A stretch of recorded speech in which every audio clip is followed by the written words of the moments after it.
Gatulumanon ang Dr. Bombo program. Kais Bombo Kevin na makikuban kaninyo ngadto na sa alas 3:30 agatak na sa hapon mga kabombo sa ato sa tang New Year countdown. Star Nation and Kabombo, we all would like to greet you.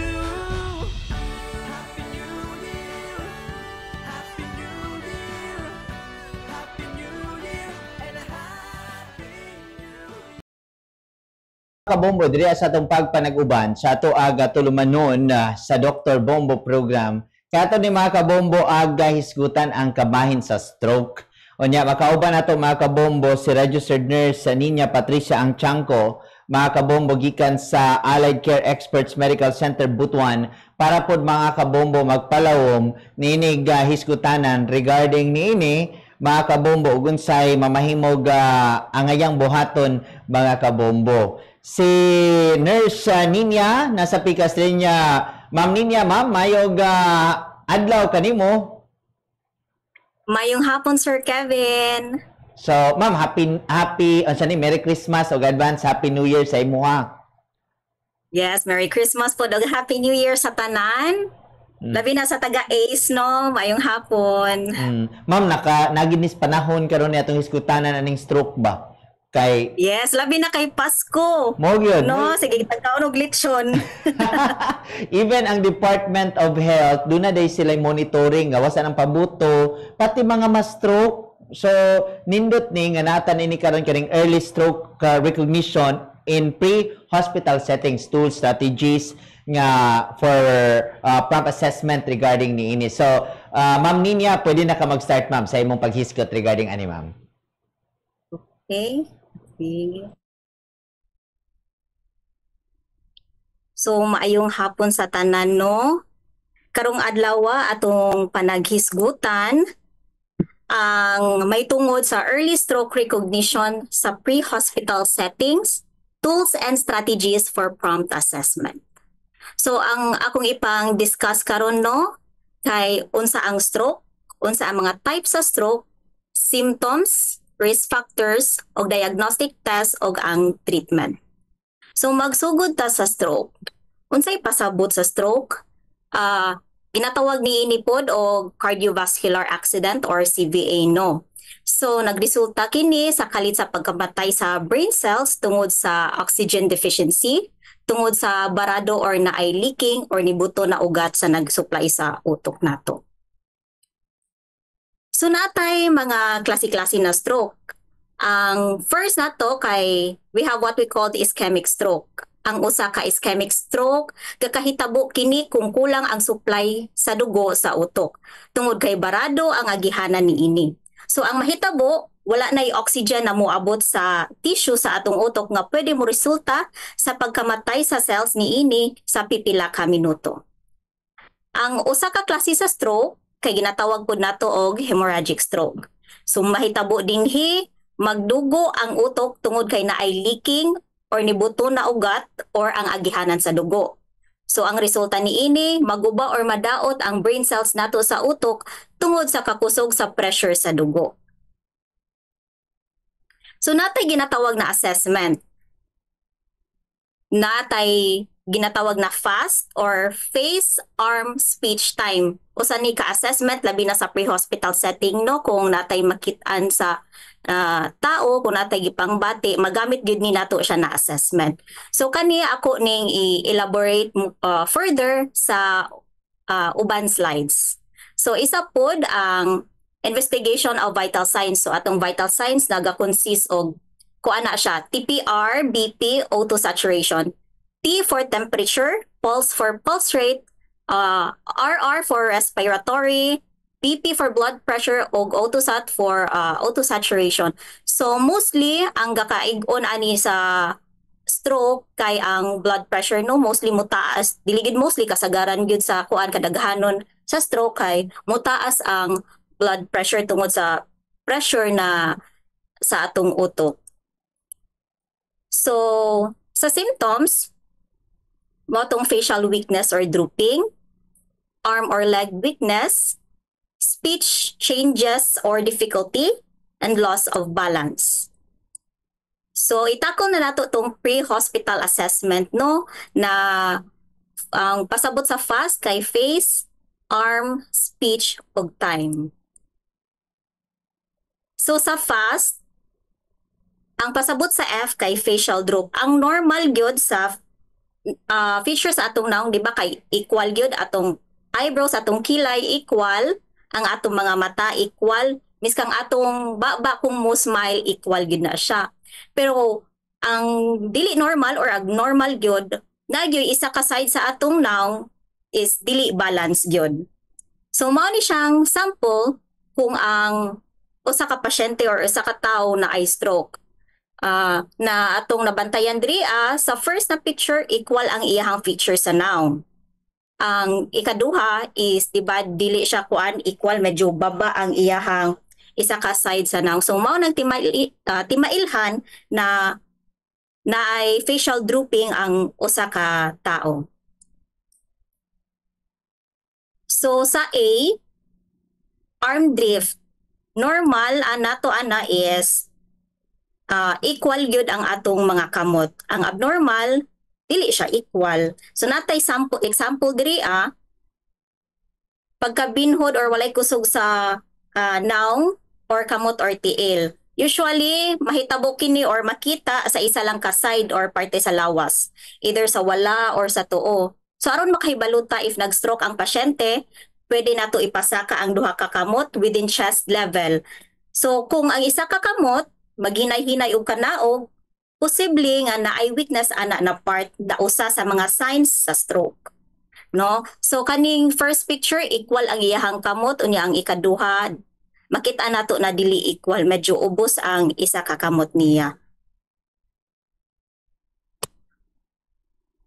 Sunod, we have S for speech. Ang normal nato kay mag-use gid ta og correct words no clearly.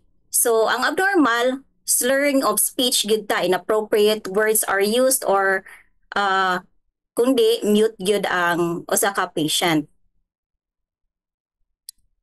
For time, kinahanglan nato mag-call og ambulance or emergency response team. So, during a stroke, kinahanglan dapat nato timan ana every minute counts. Importante jud ang taga-segundo, minuto, ug oras. Bantayi ang oras or time kung kanus-a nagsugod ang mga simptomas. Kay kini na mga detalye or impormasyon, makatabang kini kanamo especially sa mga doctors para makabalumi na unsa ang pasyente, unsay pwede buhaton sa iyaha, ang mga tambal na pwede ihatag sa pasyente. So if naay mga simptomas sa stroke, panawag dayon og emergency services or mangayo og tabang sa lain tao or kauban sa balay para sila'y mutawag og emergency services. And mas maayo, ikalma ang kaugalingon while naghulat na naay moabot na ambulance or sakyanan na muhatod sa pinakaduol na hospital.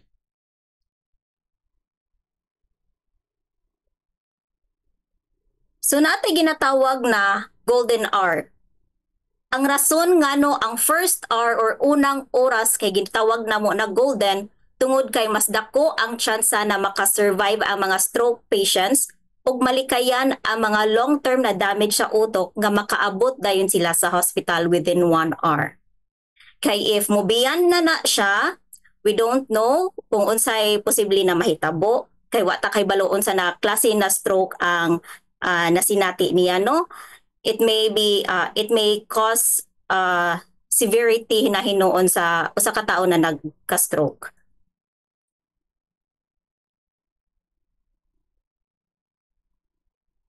So other symptoms nato natay confusion, troubling speaking, or understanding usay maglisod na sila sabot sa gipang storya sa lain tao.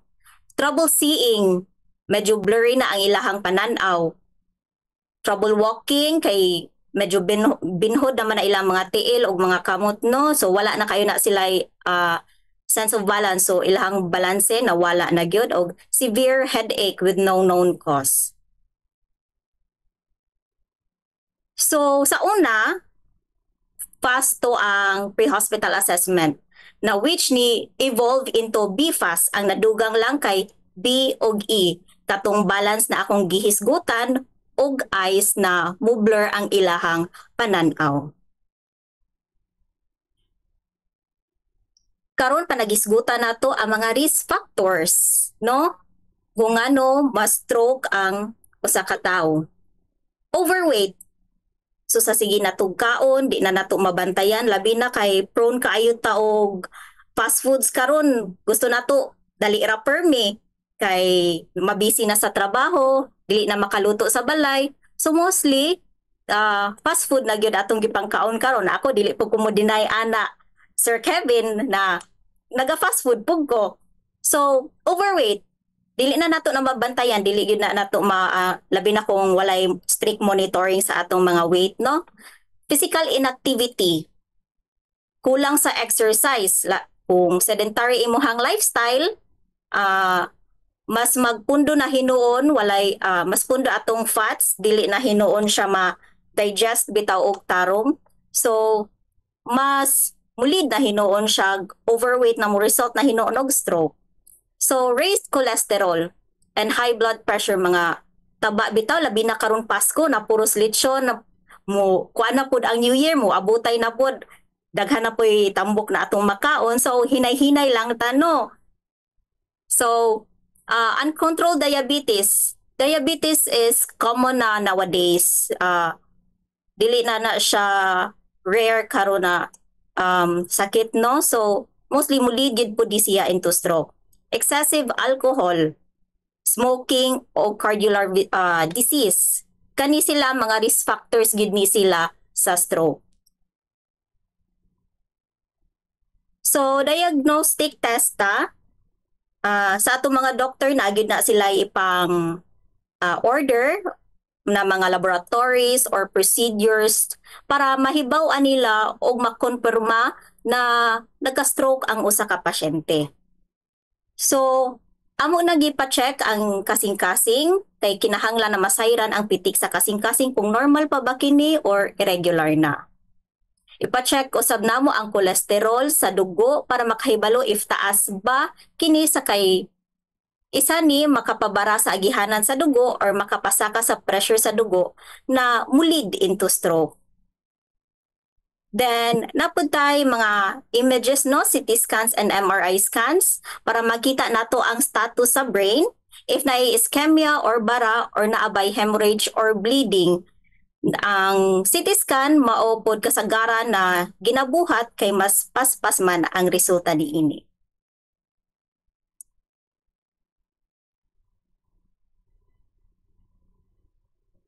Sa treatment nato, medications, ang emergency na magpatambal, magdepende kung ikaw adunay ischemic or hemorrhagic stroke. So, sa physical therapies, physical rehabilitation, plays vital role gyud ni or adunay hinugdanon na papel sa pagtabang sa mga naluwas sa stroke nga makabalik sa kusog, koordinasyon o paglihok. Pinaagi sa passive o active range motion exercises, ang physical therapies makig-collaborate gud na sa uban medical team para malikayan ang secondary complications such as contractures and muscle wasting. We have also psychological therapies. Ang stroke usa ka panghitabo na makapausab sa kinabuhi para sa individual nga naapektuhan ug ang ilang loved ones. However, with appropriate nursing interventions, stroke survivors can make remarkable progress toward recovery and reclaiming their lives.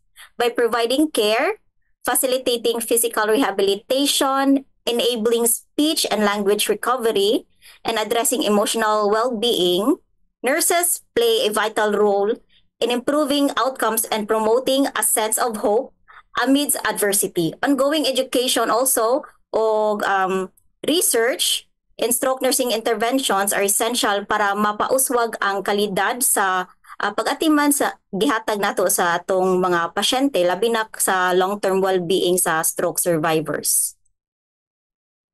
So, public awareness and training programs. we have what we call community awareness campaign. So, pinaagi ni ini na plataporma labi na sa Bombo Radyo, no? Ako makatudlo o makadugang hatag impormasyon sa publiko kung unsay angay buhaton sa stroke. Sa training program,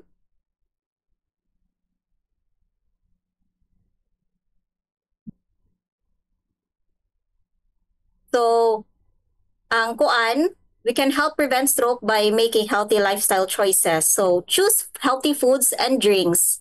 Ang pagpili sa himsog nga pagkaon o mga kapilian sa snack, makatabang nato nga malikayan ang stroke.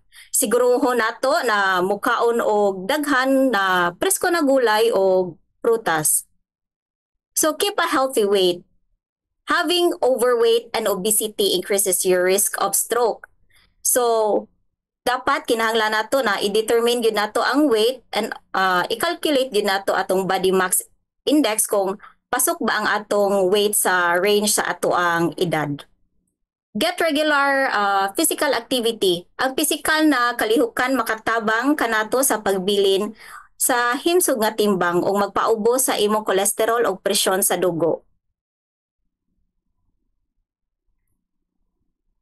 So natay training programs pud no na ginakandak kami nurses atong March 2024 pipila sa nurses sa ACE Medical Center Butuan ni adto sa Cagayan de Oro para mag-training aron mahimong stroke nurse masters. Sa pila ka buwan na training og pagtuon atong August 2024 100% sa ACE Medical Center Butuan sa nag-take og exam ang nahimong Certified Stroke Masters na gikandak sa Stroke Society of the Philippines. So ang ACE no mismo ang first among private hospitals in the region, first in the province, first in Butuan City, o first in Northern Mindanao for private hospitals ang nahimong Certified Stroke Nurse Masters. So mauni ang mga trainings namo na naagihan. Okay. Natay ginatawag na time is brain. All patients with or suspected pa lang na stroke, whether ischemic or hemorrhagic, requires emergent treatment. That is why time is brain. Kay taga minuto, 2 million brain cells die during stroke. Time save is brain save. That's why recognizing signs of stroke is so important in order for us to save someone's lives and help them avoid brain damage. Mao nang importante gyud na makahibalo ta sa mga timailhan sa stroke, no? So kung nagani tay mga kaila na unhealthy gyud ang lifestyle, ato gyud na silang i-correct gyud labi aron prevent nato na makos ang or mo-occur ang stroke sa ilahan, no? So mo to healthy lifestyle lang gyud.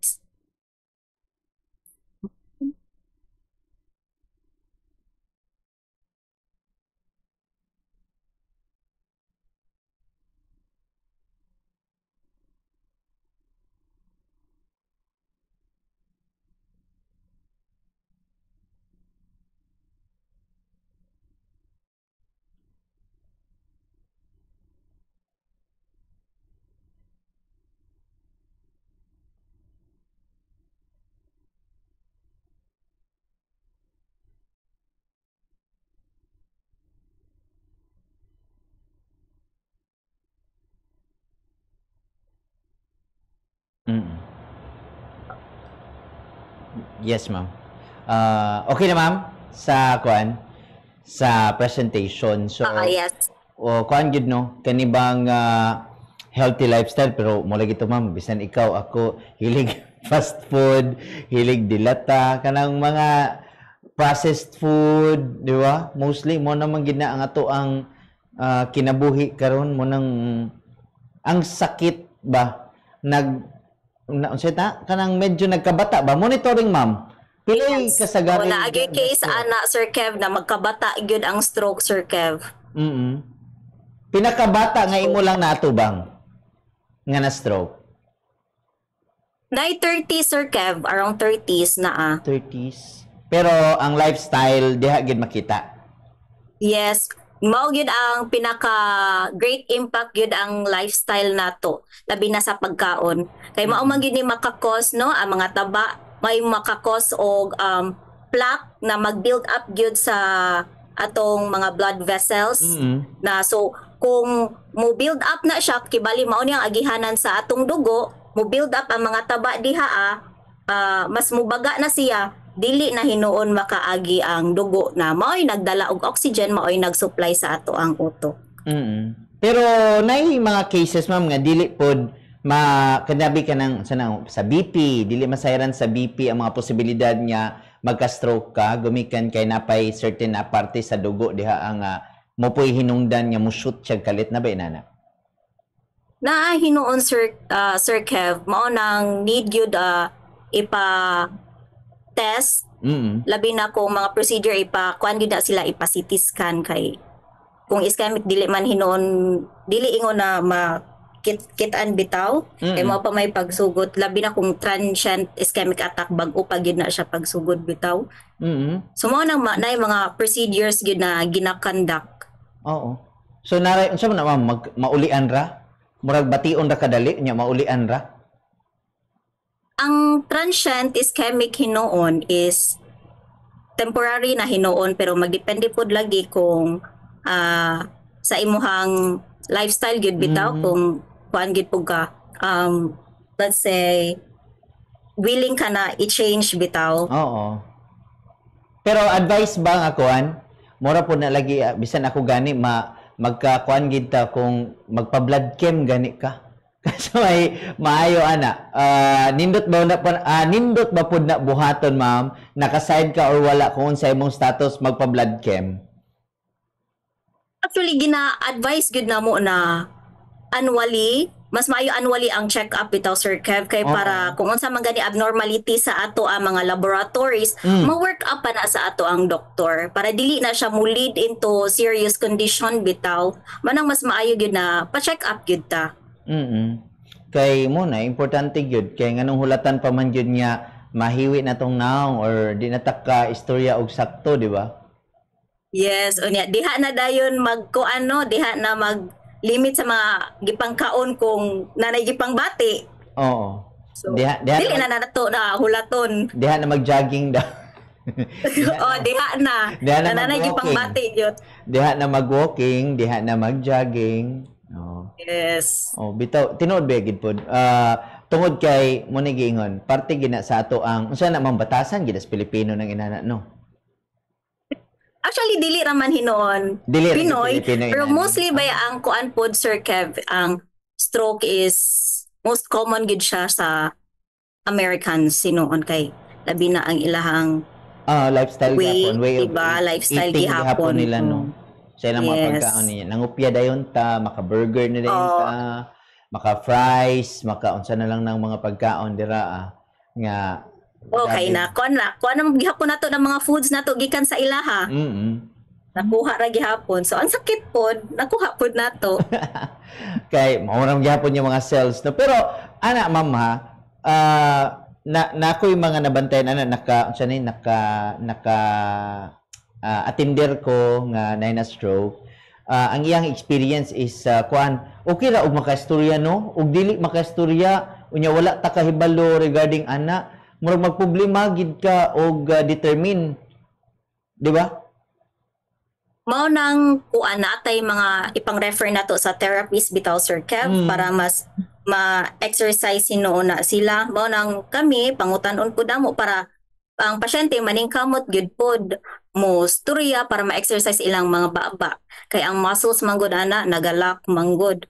So kung kuan pod sa ato mga kamot ug sa tiil napud tay mga physical therapist ug kami pod na exercise sila para dili pod magpundo bitaw ang ilahang mga tiil ug kamot. Pero sa ACE karon na natay inana nga mga facility tuod ma'am no, di ba murag naka-remember ko na ko doctor nga nakauban last time nga naiingon ni ini murag sa rehabilitation. Yes sir na gyud available gid na siya sa kuan ACE sir. Oo. Pero no need na sila nga unsay tawag ana kanang unsa na kanang inpatient. Pwede ra sila outpatient tapos mo anha lang dira. Pwede ra hinuon Sir Kev as long as moagi sa gyud sa ilaha mga doktor mo consult kung unsay angay buhaton kay ang doktor naman mismo mo instruct sa ilaha kung need ba i-admit or dili. Kung medyo late na gyud, late stage na or need na gyud siya og mga tambal or procedures kana, that's the time na i-suggest gyud na magpa-admit sila. Oo. Nya mo lagi na mga batanon patano pero ang atong mga oras pud sa trabaho karon no kay unsay tawag ana kanang wala pud sa sakto nga mga oras like sa inyo no mga nurses taas gihapon kami pud sa mga reporters taas gihapon sa risk kay dili sakto atong mga tulog kayo gabago-bago ang ato ang body clock nagi-challenge sa ato ani Ma'am Ninya. Naagid labi na sa amo nurses no kay ang body clock namo dili na ing ana ka dili ing ana ka constant na gyud kay lahi-lahi man og shift. So kung the more na mata ka mangita man gyud kag foods or unsay makuan nimo na mulid na hinuon og risk factors sa stroke. Oo. Kalmahan lang gid. Kalmahan lang gid ni nato bisan tika Department of Health niya. Kalmahan ra daw ang pagpalabig kaon. Even ang pag-inom soft drinks hindi mo makahubog no kay increase gyud ang risk daghan naman gani day karon natala pila 71 cases acute stroke December 21 to December 27 monitoring sa holiday season perte. So, kung ting peak season, diha pod mo kuan ang cases nato mo taas. Oo. Mo nay kulba dira ano. Pero okay lang ma'am magpa-blood chem no. Maniguro. Yes, okay ra gyud kaayo Sir Kev, wala gyud problema ana. As long as aware ta sa atong health, mas maayo na hinuon na magpa-check up ta. Dili na ba kuan karon kanang ingon sila nga wala man ko anak Bombo Kevin kay wala may na-stroke sa amo ang pamilya dili man na namo kuan dili man na namo sakit ng inana. Ay inheritance depende sa sakit mao tong kuan ako gipaghisgutan ganina about cardiovascular disease. Sahay kay ang cardiovascular disease kay ma-inherit man na nimo. Unya isa pud na ka risk factor na mo lead into stroke. So dili gid na to malikayan no miska mo ingon ta na wala na to na inherit or wala na sa pamilya ang stroke.